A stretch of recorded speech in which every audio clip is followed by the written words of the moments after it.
Quartile deviation for continuous frequency distribution. Given a problem, calculate quartile deviation and its coefficient from the following data.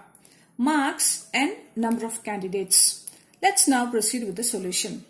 Here we are given a problem under continuous frequency distribution. Therefore, the formula is given by quartile deviation QD is equal to Q3 minus Q1 by 2, where Q1 is called the lower quartile and Q3 is called the upper quartile.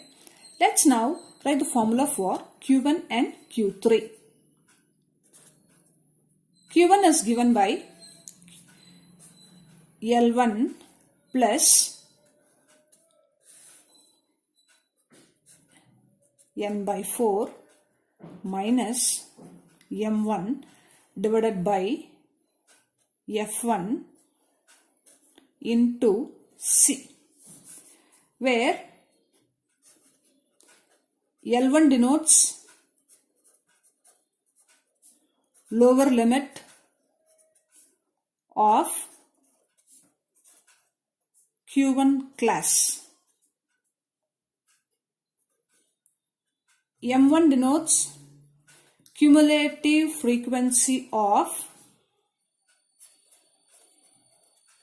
pre-Q1 class.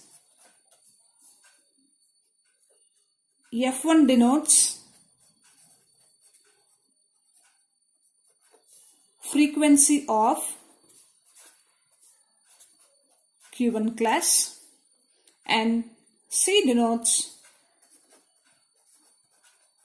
width of the class interval. Similarly, let's write the formula for Q3, which is given by Q3 is equal to L3 plus 3 times N by 4 minus M3 divided by F3 into C, where L3 denotes lower limit of Q3 class. M3 denotes cumulative frequency of pre-Q3 class. F3 denotes frequency of Q3 class, and here also C denotes width of the class interval.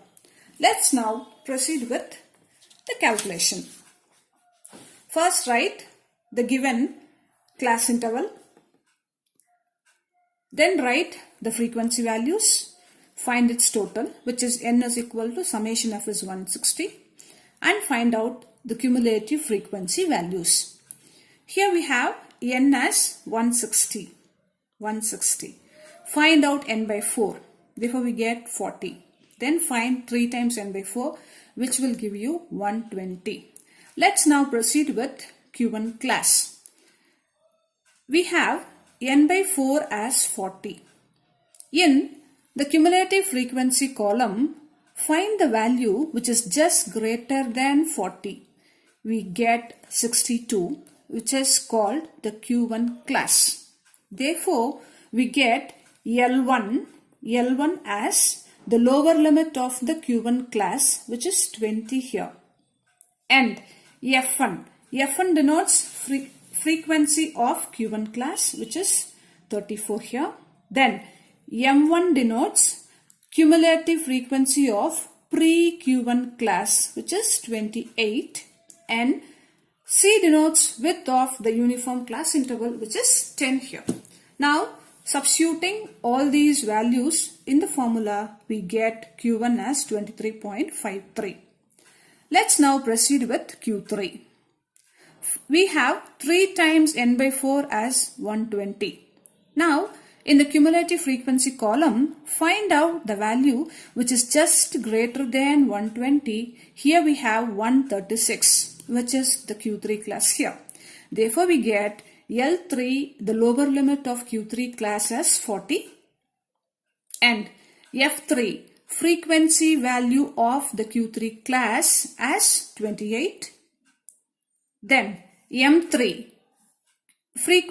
cumulative frequency value of pre-Q3 class, which is 108, and C denotes width of the class interval, which is 10 here.